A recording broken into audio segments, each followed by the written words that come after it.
Hello, everybody, and I want to welcome you to today's webinar on minimizing income taxes in retirement for high-income business owners. My name is Mike Moffat. I'm president and founder of Cornerstone Financial Group.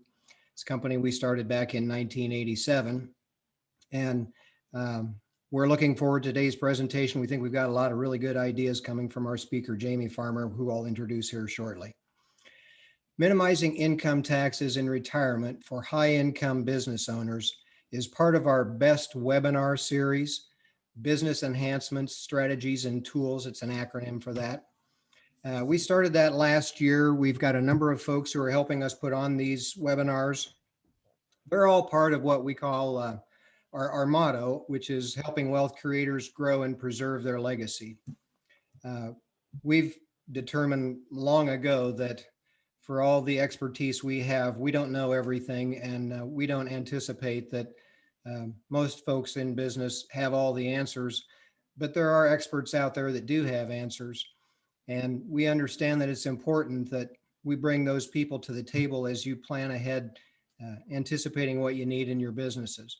You know, I started this business a long time ago, and I think the first thing you think of as you get closer to retirement is maintaining the current level of your business that you have. That's very important. And also, obviously, if you can grow the business as you approach retirement, that's even better, obviously. But at some point in time, you're going to be looking at doing business exit planning. You should be. Not everybody does. In other words, setting up the business for the new owners or the new folks who you're transitioning to, whether it be family or whether it be an outside buyer. So exit planning is something that we help folks with. It's not something that I think everybody does, but it's a good idea, obviously, we think, to do that. You can't really do that in a vacuum, because as you're doing that, you also have to look at your own personal financial planning, and personal financial planning ties in very nicely with the business exit planning. You can't do one without the other. As you get into the retirement phase, it's important to maximize income, maximize strategies that'll help you have less taxes, more income, and maybe pass more of the estate on to the folks who really are important to you. Typically, that's family members. So that's kind of been what we've done in the past with prior webinars, and the maximizing income and estate planning opportunities. Lowering the taxes is what we're looking at doing today. Now, the common theme in all of this, of course, is taxes. Whether you're just starting a business, whether you're well into your business, whether you're planning the exit of your business, you have to consider taxes in everything you do. I'm not sure whether some of you, I think, that are on the webinar today probably joined us for the one we had in late October, which was put on by Emma Brock of Eide Bailey, and that theme of that one was things you could do to do some tax planning, but also strategies, or not strategies necessarily, but the policies of the two presidential candidates. One of them, of course, had a more or less stay as we are, maybe lower taxes a little bit. One of them was looking at raising taxes quite a bit. And I think we probably all know who won the election, who controls the House, who controls the Senate. And because of all those things, we feel like probably in the future, we're looking at higher taxes down the road. So that makes this presentation pretty timely today. Since we don't have all the answers in all the areas, what we've done through the years is put together what we call our virtual family office. And you may have folks you're working with right now who are your trusted advisors, whether they be CPAs, business attorneys, tax attorneys, whatever the case might be. But most businesses, we find, don't have all the experts they need in all the areas. And what we've tried to do through the years is focus on finding those people, some of which are listed on this page here, who can help us help our clients find answers to their problems. And this isn't any sort of complete list. We have lots of other folks that we work with, and they come from throughout the country, because we understand too that, where we're based in Iowa and the Midwest. Not all the experts are necessarily based in those areas. So whenever we get a situation where we feel like somebody can help us, we vet those folks, and we try to put the best folks on our team. And you might think today's presentation is more about taxes, right? Tax specialist. Like I said earlier, Emma Brock did one earlier for us in October. If you have not seen that one, we do have a YouTube page that you can go to, Cornerstone Financial Group YouTube page. There's more than one Cornerstone, but you'll see our logo on that one. Or you can go through our website. There's a link to the various webinars we've had so far, including that one on taxes. And like I said, you might think this one's a lot about tax. It's more today about how insurance can help you with your tax situation using special strategies that Jamie's going to talk about today.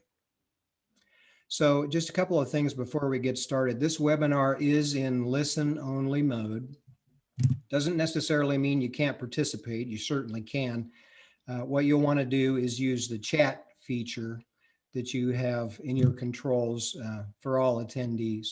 And we'll see those chats come in and answer the questions as they come in if we have time. If you address those to the panelists, we will be the only ones who can see the questions if they happen to be a little personal in nature.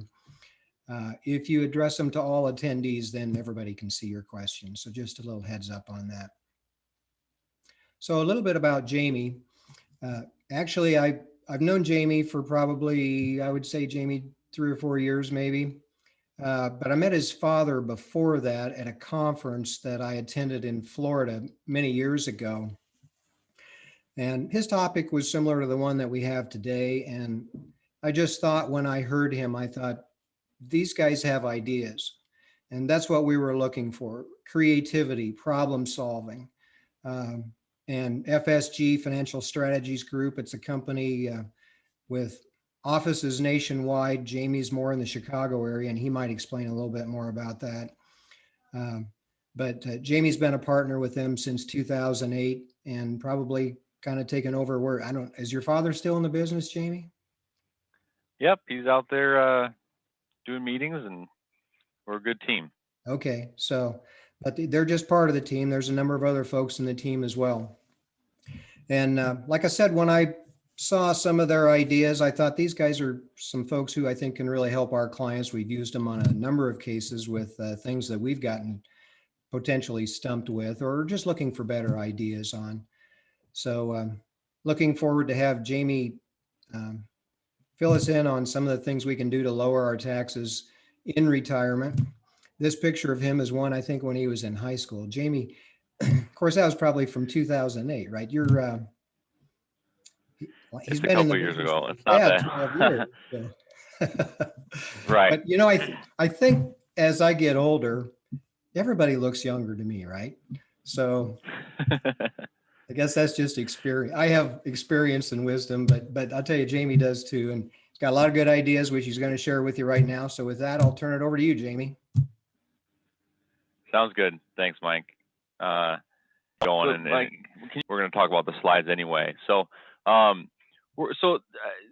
think this is a good intro to kind of talk about that we're going to be looking and focusing on taxes. And really, like Mike said, you guys don't know me, and really I'm just here to support Mike and his team on different planning tools, so that when you're going through your accumulation phase, when you're working years and saving money and looking at retirement down the road, a lot of it has to do with where we're going to position those assets.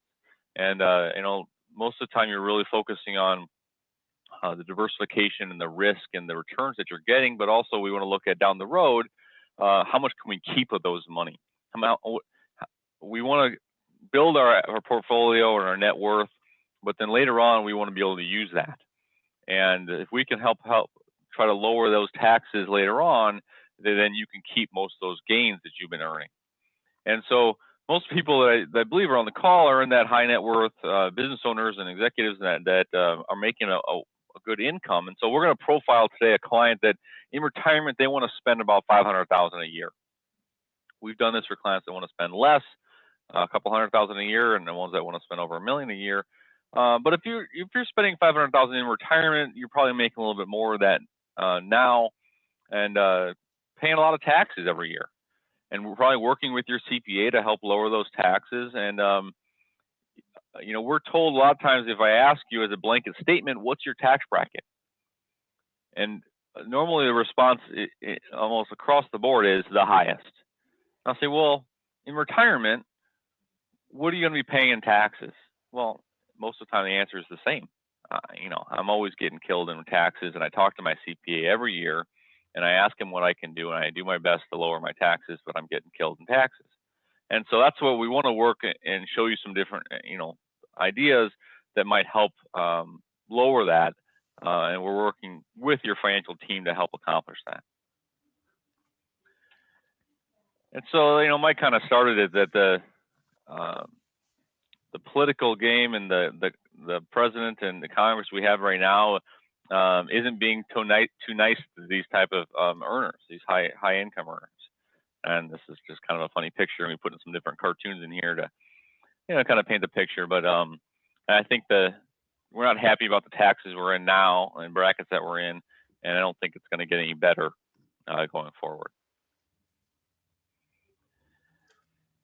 And so, but historically, they have had a lot of higher taxes in the past, and I don't need to go through some of those tax brackets. But our goal is to work with you and work with Mike and your other team to help lower the taxes, and we want to get you to below 10%. And so that's kind of our generalized rule, is that our goal is to try to help us so that when you retire, you won't pay more than 10% on the income that you're spending. And this client, where we're in a profile, is going to be spending $500,000 a year.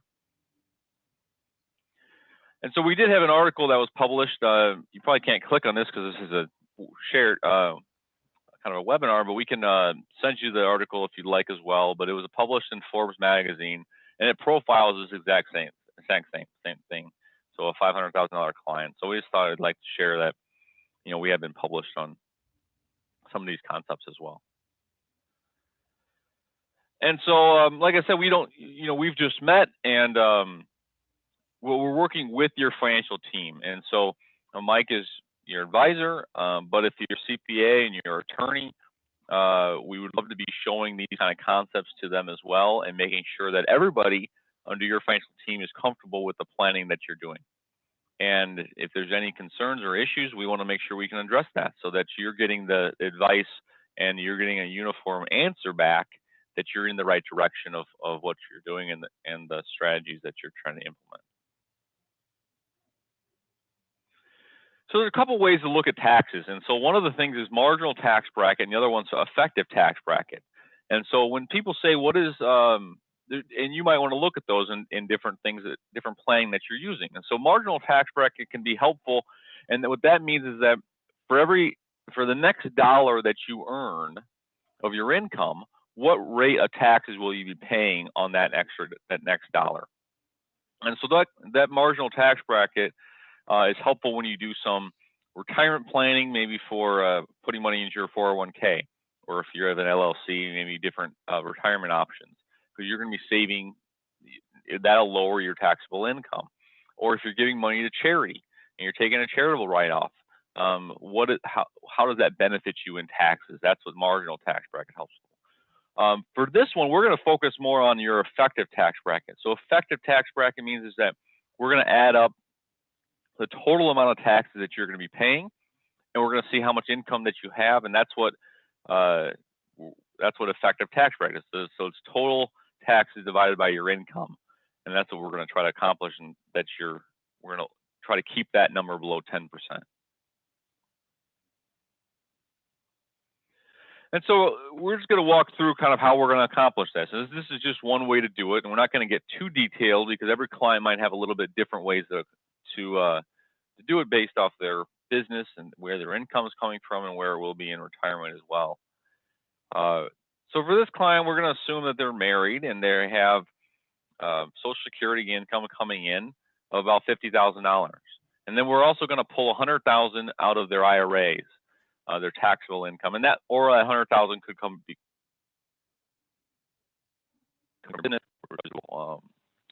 income that's taxable. So the first $150,000 you're taxed, most of it at that ordinary income. Jump too far. So how you break that out, Social Security is taxed at 85%. And if it's coming out of your IRA, that'll be taxed at your ordinary income. And so for the first $150,000 of income, we didn't take too many deductions or anything. You might have other ways to do write-offs, but once you retire, a lot of those write-offs that you're probably getting now goes away. Maybe you're able to keep some of them, but a lot of the write-offs that we try to take advantage of as a business owner, you don't have as much of those in retirement. So we're just using the normal standard deduction. And so for that first $150,000, they're paying just over $17,000 in taxes. There's nothing wrong with that. The lower tax brackets we want to take advantage of.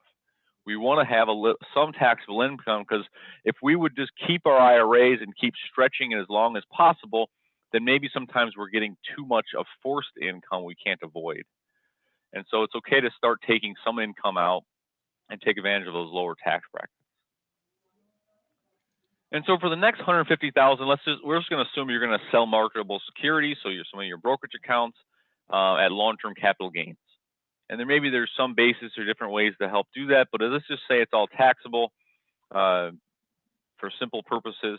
And so for the next $150,000, we paid $24,000 in taxes. Jamie, not to interrupt here too much, but that could also be if somebody was selling their business on contract, and a lot of it's capital gains income. That could be something that you could have that kind of income coming in every year. So you could have part of that being long-term capital gain. It's a great point. And we always want to look at where your income is going to be coming from and the different sources that you have. Sometimes we can't avoid some of the ordinary income or some of the capital gains that you're already getting. And we want to build that into those different buckets that you're pulling from in retirement.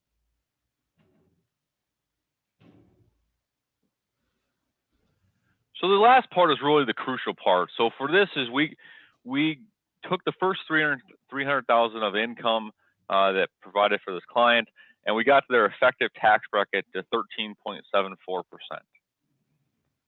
But we think we can get better. We didn't accomplish the goal yet. We're still above 10%.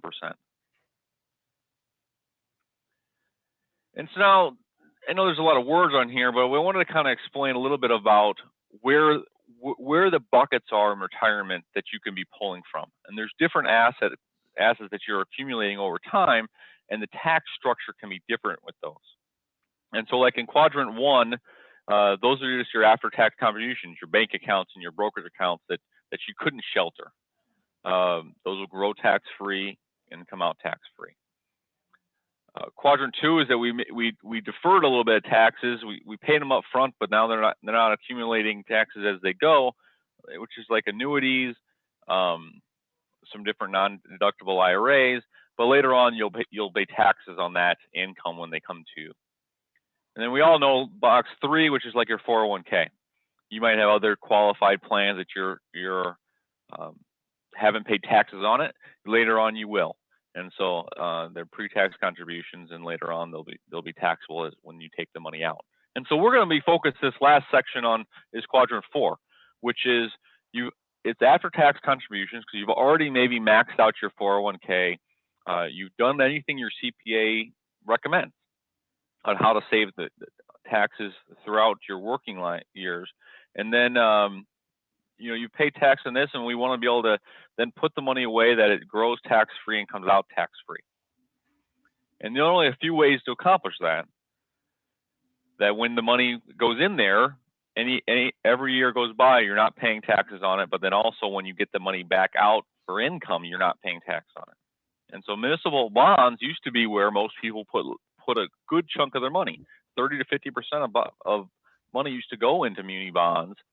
A number of years ago, when rates were 10% or higher, it was a great way to put a significant portion of your portfolio in, get good earnings, but then you can help pull the money out of that and you're not taxed, which isn't a very good option now. And so, Mike, what are the rates right now for munis roughly? You You know, know? there's quite a few that are under 1%. I was just looking the other day for some folks. I mean, you know, you talk about 10%. I had more hair back then and it was your color, your hair color. So it's been a long time ago. I can remember times when we did put some folks in CDs, even annuities at 10%. Uh, but, you know, even it's been hard to find even 5% in the last 10 years. So, Yeah. yeah, you're not, you know, one way to look at it is even with things up in that first quadrant, you know, things like CDs, you're really not paying much tax on those either, but it's because they're not paying anything, you know. So that's a big Right. problem when interest rates are low, and it's caused some challenges for folks that depend on that income. Yeah, and the other one is Roth IRAs, which I'm sure everyone would like to put more into, but they're limited if you can do it at all. And then the other part in quadrant 4 is certain types of insurance products, which then look and feel like a Roth IRA, but if it's structured right, there's no minimum, you can no maximums. You can put larger amounts in, but the big thing you want to be cautious on is to make sure you're not paying too many fees. And so the tax benefits can be great, but there are products that have high fees and products that have low fees that we want to make sure that you're monitoring so that that tax benefit, if it does have an insurance wrapper, is well and above any cost that might be associated with it.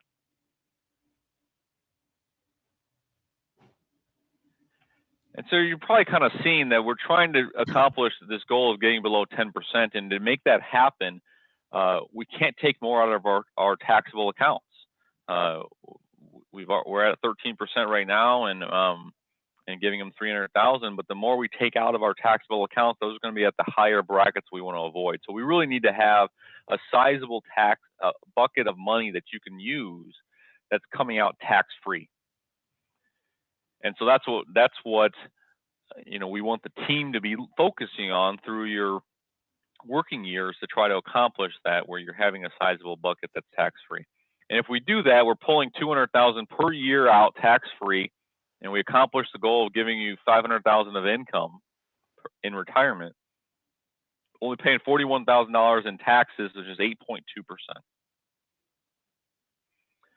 And so we're not going to dig into exactly the different products, and it's a little bit too personalized if we want to show exactly how it might accomplish that. You might have a Roth IRA or have some options that are in quadrant 4 that are tax-free. One of my things that we focus on is we're a life insurance general agent, so we represent 25 of the biggest insurance companies. But we're using institutional products that are only available to corporations and certain individuals. And so all Fortune 500 companies have these on their executives. It's over half of life insurance sold in America is sold for cash accumulation, where they're not buying for insurance. They don't care about the death benefit. Many times they give no value to the death benefit at all. They're only doing that to wrap this insurance wrapper around that's following a tax code that's been around for over 30 years. Products have been around over 30 years. But this insurance wrapper makes it so the money grows tax-free and comes out tax-free. And when you get into the institutional price products, you know, large corporations, GE and Ford and Walmart and different places that have these on their executives, they're not buying the same products everybody else is buying. They're buying low-fee products that really are not more expensive than a normal brokerage account. But the benefit is that it's tax-free, grows tax-free, comes out tax-free, and you can manage it based off your risk tolerance. So we have many clients that want to not lose. Another key there too, Jamie, that I've noticed in some of those that we've used is that there's no penalty to get out either, correct? Right. And that's one of the key things, especially when we talk to maybe your CPA about it, is that, well, this sounds great, but what am I missing? Like, well, if anytime you don't like it, you can leave, no penalty.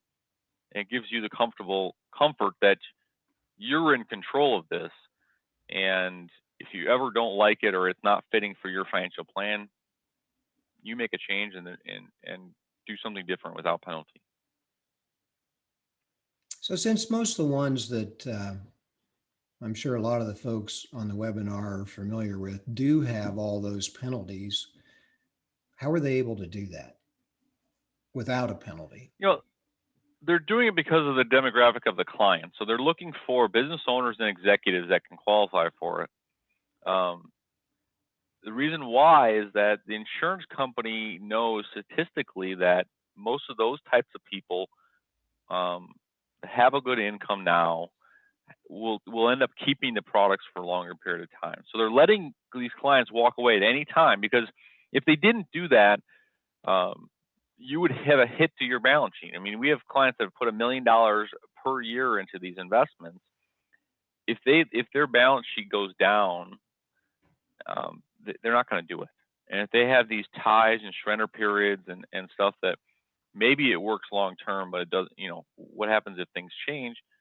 They're not comfortable putting serious dollars into that. And the insurance company knows that if they provide products with low fees and no surrender charges, they're being fully transparent that they want you to keep this. And they're wanting you to keep it so much, they'll let you leave at any time, but they know you won't, or the majority of clients that won't, because of the product and the features that it has. So one question I'm sure that probably comes up is, what kind of returns relative to what I'm getting maybe in my brokerage account or my managed account, can it even be close to what I'm getting in those accounts? Yeah, great question. So there's two things that you want to always be cautious on if you're making a change or an investment. One is what it's going to cost me in fees, which is what we're want to go through and compare that to what you're paying now, so you're not being charged higher fees. And the second is, what are you invested in? And if you're invested in things that are either not good investments, that's not what you'd want to be doing, or they're restrictive, like they're forcing you into things that you don't want to be in, or you can't make an allocation like you want, that's going to hurt your performance, which this doesn't have. So these type of products have over 80 different investments that you can pick from without restriction. Restriction means that I can pick any allocation I want. I can be all in the fixed account with and no market exposure, or a little bit market exposure to try to get a higher return, or you could be 100% international or aggressive so that you can shoot for the moon, but make changes. And you can make a trade today and then say, you know what, I want to go back out. I want to make another trade tomorrow. They're not going to restrict that. And we should so say it shouldn't be increasing risk. You could, I suppose, lose money on this if you were invested really aggressively and the market dropped, but there wouldn't be any company penalty to get out of these sorts of things, correct? Right, but really it's not going to change your risk that you're already taking. And so I've got a lot of times you can say, well, what happens if I'm down 10%? Well, you'd be down 10%. But if you didn't buy this, would you be down? What would you be down in your own account? So we have many clients that want to shoot for 3 or 5% and say, just don't lose my money. And we have other clients that are willing to take some risks, and they got 15 and some got 20% last year alone. But all that gains is tax free. Yeah, we had some definitely that did that. As I think of this too, it just appears to me like, we've always had through the years clients who have kind of banked on the fact, whether it was with farmland or appreciated securities, those sorts of things, that first off, they'd never need it. They would say, well, this is for my kids. This is just a legacy that I'm planning on leaving them. And they knew that at death, they would get a step up in basis, so the kids wouldn't owe a bunch of capital gains tax on inheriting those assets. But if you looked at what the proposals are on the new tax laws, you'd see that getting rid of step up in basis is one of the things that the current administration has floated about. And, it's one of those things that's been in place for years and years and years. So who knows whether they'll be able to get it or not. But like I said, one party does control all three branches of the federal government. So if they were ever going to try to get that through, that would be a good time to do it. And this is still one way that I think that you can avoid that through products like this. When you agree? Yeah, I mean, it does fix the step of basis issue because there is always going to be a death benefit. As you get older, the insurance goes down, which helps because it keeps your fees down. So many people think that this gets higher. Insurance can have higher fees as you get older, but you actually have less insurance as you age. So the fees don't go up. But what it does is it makes sure that whenever you pass away, if you pass away earlier in life, which hope we don't, but later on, that amount plus a little more than your cash value goes to your family and it's tax free. And there's also no with the new rules from last year, the Secure Act rules that happen, affect IRAs and Roth IRAs, that when you give it to your family, they have to take it out within 10 years. This allows that's true. To potentially even stretch it out even longer throughout your kid's life, depending on how we structure it. Now, how can you structure it? I mean, I'm sure a lot of folks think that if you didn't use it all for income, then you would pass it on as a death benefit, and that would be a lump sum to your heirs. Are you saying that doesn't necessarily have to be structured that way? Yeah, it depends on who we insure. So everything's a little bit different and qualifying for this, but this is how this is how actually my grandparents. We were talking about my dad earlier, but my grandparents had this on my dad. So it's my grandparent. If you're too old to qualify or not healthy, we're not buying this for the life insurance fact anyway, unless you need insurance. Maybe it saves you some term insurance or some other insurance needs you have. But my grandparents are 90 years old, have some money. They're doing good in retirement, and they put a significant amount of their assets into an insurance policy on my father's life. When they own it, they control it, they have 100% access to it any way they want. Once they pass away, then the second generation will inherit that money wrapped up into an insurance wrapper that then they can take out throughout their life, all tax-free. So it's all dependent on who we insure and how that happens. But many times we just want to structure it the right way that fits, focused on your retirement. But where's that money gonna go to for the inheritance is always a topic to bring up as well. One of the questions that came up was, okay, I don't need 500,000 of retirement income. You've talked about how this is more for the high net worth folks. Where is the sweet spot here? I mean, for using this sort of product for planning, and what's the lower end? There's probably no higher end, but what might be the lower end? This is someone pulling 200,000 per year out in retirement. But yeah, we've done it where their clients want to spend 150,000 and we're pulling out, 30 or 50,000 out of a tax-free bucket. You can take advantage of the standard deductions in those lower tax brackets, but if we can try to cut your taxes in half, even if you're only at a 15% bracket under the current laws, well, if we can cut that in half, you're still saving money. When the main thing we want to focus on, we don't want to increase your fees or increase your risk. We just want to see if it's something that might fit in your plan to help accomplish that. And yeah, let me know if there's another question. I can't actually see the chat box because of how it's all maximized. You want me to check the chat box for you? Yeah, I don't. If I close it, I don't want to see if there's any other questions here.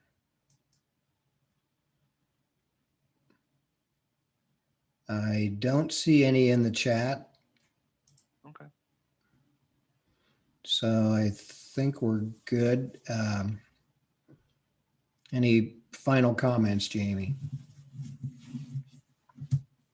No, I mean, we'd love to see how this might fit, and we always want to, looking at different options, and even if it doesn't, you're trying to, understand different ways to help grow your assets, but then also keep, when you actually end up using them. But no. I'd go back just a few slides here to this one. There was a lot going on in this slide, Yeah. but I think it's probably one of the key slides that you had, in the sense that I know a lot of folks, they like that liquidity factor, so they tend to keep a little bit too much in that first quadrant, which isn't making any money for them, doesn't really have much opportunity, but they feel like it's safe. Essentially, you can do that with products in quadrant 2 and quadrant 4. Another thing I might point out on quadrant 4, where Roth IRAs, we're fairly confident at some point in time, and it really doesn't matter, I don't think, who's in power politically. When you see the amount of debt that the government is adding on to their balance sheet, I think it's safe to say that tax rates are just about going to have to trend up in the future. So those Roth IRAs are kind of a key, and you might think, if you are one of these high earners, that you can't do a Roth IRA, but you might have quite a bit in just a traditional 401k or a traditional IRA. We've had clients that through the years have systematically did Roth conversions, moving money from their IRA, moving money from their 401k if they're retired, into Roth IRAs, and paying the taxes while they have a higher income, maybe while they're still working, if that's possible. And like I said, I've got some clients that by the time they get to retirement, all of it's in Roth IRAs pretty much. So equally liquid, basically, as some of the corporate owned life insurance that you're talking about. So it is really possible. It takes planning. And sometimes it's not one of those things you can do immediately. It takes a little bit of time, but you can get a lot of money in that fourth quadrant if you really work at it. Yeah, I think it's really just looking at the balance. And many times, and many advisors really focus on diversification and risk and how they're going to grow the assets. But where those assets are held is really crucial to help make sure that you can manage your tax bracket in your retirement. And it's not something you need to focus on, every year, but over time, it's really important to be able to have those different buckets to pull from, so that you can keep most of those earnings that you've been growing over time, to help manage your bracket. It's the old saying, it's not what you make, but it's what you keep, right? Big one, yeah. So, oh yeah. Well, thanks, Jamie. I don't see any more questions coming in at this point. Just want to point out that this is a regular series that we're putting on. Usually we try to do these about every 6 weeks. We took a little bit of time off around Christmas and New Year's. So it's been a little more than 6 weeks since our last one. But everybody who is on this webinar today, we do have your email address. So when we get the next one set up, we haven't quite decided what it's going to be yet. We'll send you an invite on that too. It will have a business flavor to it, obviously, because that's what we try to do with all these best webinars that we're putting on. So be looking for that. And just a final thought, if you're one of those business owners and that haven't quite retired yet, but it's on your mind and you're thinking about it, I would say a transition strategy is important. This is a survey that was done by the Exit Planning Institute a few years back that showed that most everybody agreed that a transition strategy is important, but almost 2/3 of them paid little or no attention to actually doing an estate plan. 42% had done no planning at all, and over 70% had nothing written down regarding any kind of transition. So if you happen to be one of those two bottom ones, the no planning at all or no written transition plan, I might encourage you to go to our website at cfgiowa.com. At the bottom of the homepage, you'll see a link, a box that looks just like this. It says get your pre-score. It's one of the planning techniques that we use. It's actually a starting point. to get an idea of how prepared you are for exit, or whether there are some things that you can work on to make better.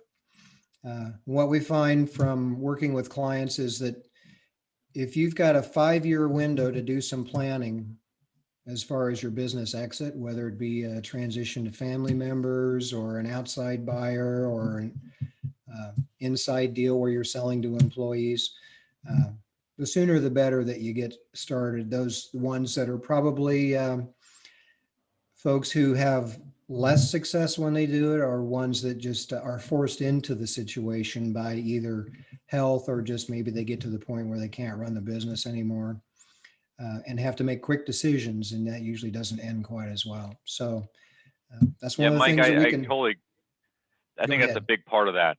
The more you can prepare, the better. If you have 5 years, that's great. If you have 10 or 15 years, that's even better. Right. And it can be, I want to sell it to my kids, or I want to transition out, but I don't want to give them control yet, is one of the most common ones. So yes, my kids are going to take over, but they're too young, and I'm still the boss. That's fine. Let's prepare for that. Let's keep you in control until you're ready to give up control, and that might be all the way until your retirement.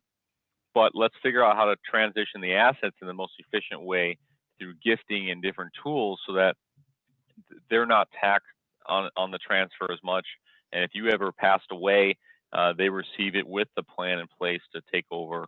But yeah, and selling the highest bidder is the same way. You take a tremendous amount of write-offs, I'm sure, as a business owner. But if you're trying to sell it to the highest bidder and you wait till you're looking for a buyer, some of those write-offs can tremendously hurt the valuation of the business. So it's always looking at that preparation on the planning. It's like I've heard others say, if you have one buyer, you have no buyers. Essentially, if you have no competition, if you haven't made your business pretty enough that it can attract multiple buyers, then you're just going to take whatever the one buyer might pay you. And actually, I think there's statistics from the EPI on that as well, that there's tons of baby boomers who are going to be looking to sell their business in the next decade or so, probably in the next 5 years. And over half of them won't find a buyer. It'll end up being an asset sale as opposed to actually selling the company as a going concern. So if it sounds like we're a little biased on planning, I'm sure that's probably true. We are.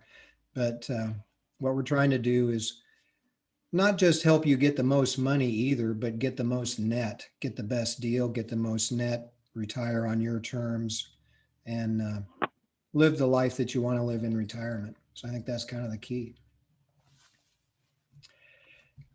Not seeing any more questions, Jamie. So I think I want to thank you for taking the time to share your expertise with us today. If anybody has any questions, obviously you can, we have a contact page on cfgiowa.com. Quite a few of you might already have our email address, so feel free to email us. And we thank you for your time today, and give us a call if we can be of any help.